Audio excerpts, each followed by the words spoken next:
सबसे पहले इच्छा होती है उस परम स्थान के दर्शन की जहां भगवान शिव ध्यान में स्थित है।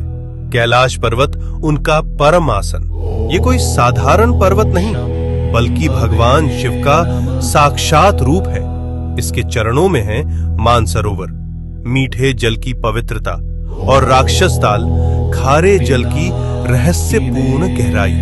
इतने पास फिर भी एक मीठा एक खारा, जैसे भगवान शिव के भीतर संतुलित दो स्वरूप। अब हम पहुंचते हैं उस तपोभूमि पर जहां भगवान शिव और माता पार्वती ने विवाह के बाद ध्यान लगाया। ये है आदि कैलाश, उत्तराखंड के ऊंचे हिमालय में स्थित, जहां आज भी उनकी ध्यान ऊर्जा का कंपन महसूस होता है। यही है गौरी कुंड और पार्वती सरोवर। ये पर्वत नहीं, शिव पार्वती की जीवित उपस्थिति का केंद्र है, इसलिए कहलाता है छोटा कैलाश।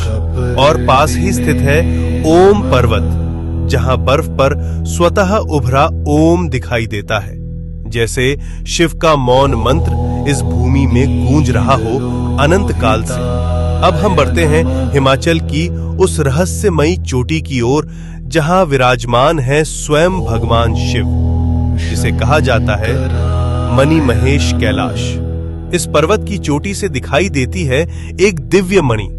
मान्यता है जब भगवान शिव प्रसन्न होते हैं तो ये मणि दिव्य तेज प्रकट करती है, जो भक्तों के जीवन में भर देती है एक दिव्य प्रकाश।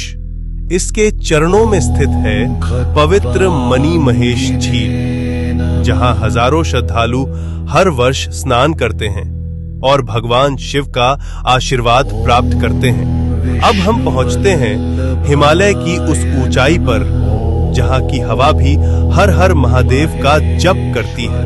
ये है श्रीखंड महादेव। यहाँ स्थित है एक भव्य प्राकृतिक शिवलिंग। यहाँ तक पहुंचने का मार्ग अत्यंत कठिन, लेकिन कहा जाता है जिसे स्वयं भगवान शिव बुलाते हैं वही इस दिव्य शिखर तक पहुंच पाता है। श्रीखंड महादेव केवल एक शिवलिंग नहीं, ये है भगवान शिव का हिमालयी सिंहासन। अब हम पहुंचते हैं भगवान शिव के एक और दिव्य धाम पर, हिमाचल की उस रहस्यमयी भूमि में किन्नौर कैलाश। यहाँ स्थित है सदियों पुराना एक विशाल शिवलिंग, जो अपने आप में अपार ऊर्जा समेटे हुए। और कहा जाता है यात्रा के दौरान कई भक्तों को ब्रह्म कमल के दर्शन भी हुए हैं। ओम नमः शिवाय।